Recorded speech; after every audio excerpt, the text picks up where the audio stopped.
Today, we're going to answer a 401k maximum contribution limit for 2023 with a Reddit question. So let's go ahead and bring it up on the screen. I know the yearly limit is $22,500. That's for 2023, but I was told you can get up to $66,000 with matches. I'm just trying to figure out how that's possible. It seems like 193% match rather than the 3 to 6% I would expect. And two, why is it $66,000 the limit? So let's go ahead and break this down so you can see exactly how to get to the $66,000.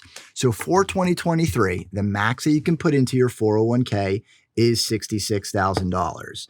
And the maximum employee deferral is going to be $22,500, which you could either put into the traditional side of your 401k or the Roth side. And you could break that up any way that you want. So how do you kind of figure this out if you're looking at this? And you're probably thinking, this doesn't make any sense. If I can only put in 22.5, how do we get to 66? So the math to get to $66,000 is going to be the $22,500, which is the employee deferral like we just showed here. In addition to that, we can do the match.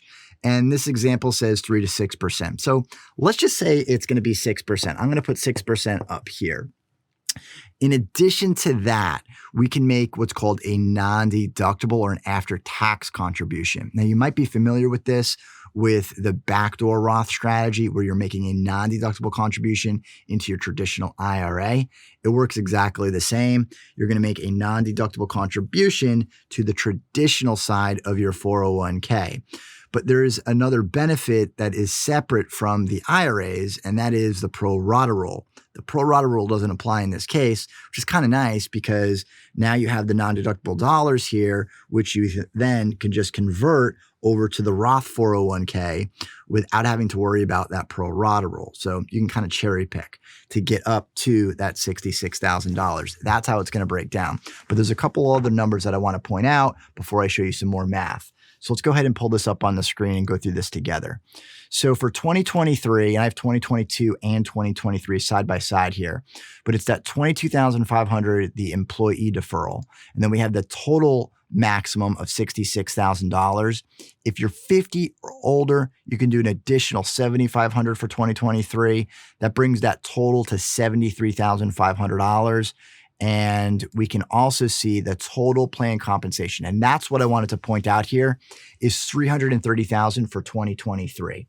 So let's come back to this example for just a second and say that we have a match of 6%. Well, even if you made $1 million, then you can only do up to $330,000 for this calculation. And what does that mean? So $330,000 multiplied by the maximum of 6%. So that math will be $330,000 times 0.06, and that's going to be $19,800. So $19,800 would be the match, even if we earned $1 million. That's the most that we can put in if there is a 6% match. That's how it's calculated. So it would be $22,500 plus this $19,800. So plus $22,500. And that's going to be a total of $42,300. Now, the remaining amount, so we're going to do $66,000, and we'll just say we're under the age of 50. So $66,000 minus our, what did we say, $42,300. That's going to leave us with $23,700. In addition, additional contributions that we can make as that after-tax or non-deductible contribution. So this is your additional contributions from your own paycheck, but they're going to be as after-tax contributions to the traditional side. So it is not a match. That's how it's done. Now, a couple other things that I want to point out. $330,000 is the max compensation that you can include. But if your income is below, or your compensation is below $66,000, then that becomes the maximum amount that you can get into your 401k. So this stuff gets really complicated really fast. So if you have any questions on this, let me know in the comments down below.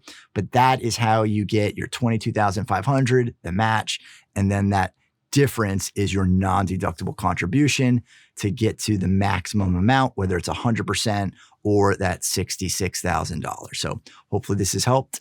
If you've enjoyed this video, be sure to subscribe and we'll see you on the next one.